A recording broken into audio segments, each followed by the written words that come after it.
Okay, so today I'm going to talk about the visas that are applicable in a situation where you're thinking of starting a business here or you're going to take up employment here. It may be that you want to start a business here or you have a business here and you want to recruit foreign nationals to come and work in your Hong Kong business. So this presentation is going to speak to those situations and also to the situations which impact on family members that will be forming part of any visa situation as regards Hong Kong.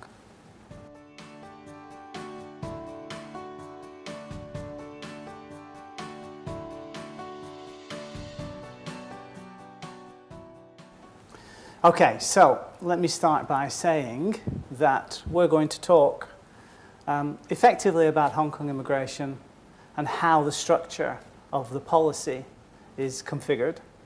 And I'm going to explain to you that over the course of the 20 years that I've been doing Hong Kong immigration, things have very much remained the same, although they have changed in some critical areas, especially as a result of the handback of Hong Kong to China in 1997. You're going to hear me discuss how the Immigration Department go about considering applications for immigration status for foreign national residents or intending foreign national residents. And you'll understand and learn that actually the Hong Kong system is not very legalistic and is not very bureaucratic. As with all things in Hong Kong, you'll find that the Immigration Department are very pragmatic and very entrepreneurial focused. They're looking to try to approve applications if at all possible, rather than refusing those applications. Because Hong Kong has a very free and easy visa upon arrival regime, most first world nationals that arrive here are granted a very liberal amount of time when they arrive at the airport, usually between 90 days and in the case of British nationals, 180 days. And what this means is that usually foreigners arrive here, they're admitted at the airport with almost no questions asked as a visitor. And they look around and they can see that there's fantastic opportunities. And then they run off and they start businesses and they start talking about opportunities in Hong Kong. And all of this is good and it's fine and it's encouraged, except for the fact that the immigration permissions that are being used as a visitor are not actually suitable for these types of activities.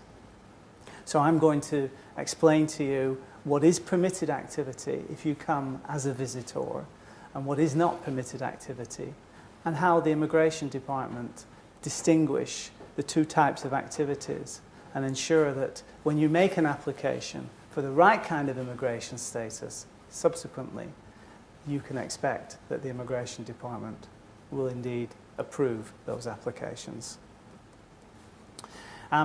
We will look at the four particular types of immigration status that is available to enable people to live and work in Hong Kong.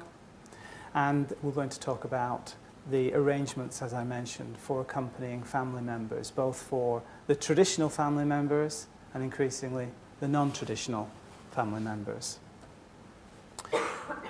Not every application that the Immigration Department receives gets approved, and there are some very discrete reasons why cases do get denied.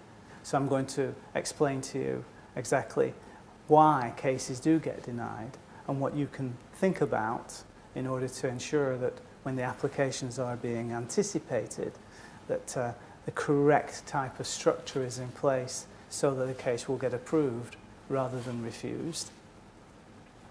And then for the vast majority of foreign nationals who come and convert their status from visitor into some kind of residence visa, they, after 2 or 3 years, start to fall in love with Hong Kong.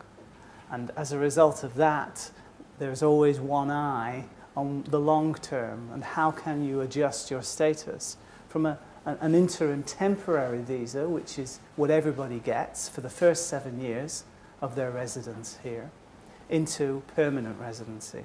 So I'll talk you through the criteria for approval for the purposes of permanent residency subsequently.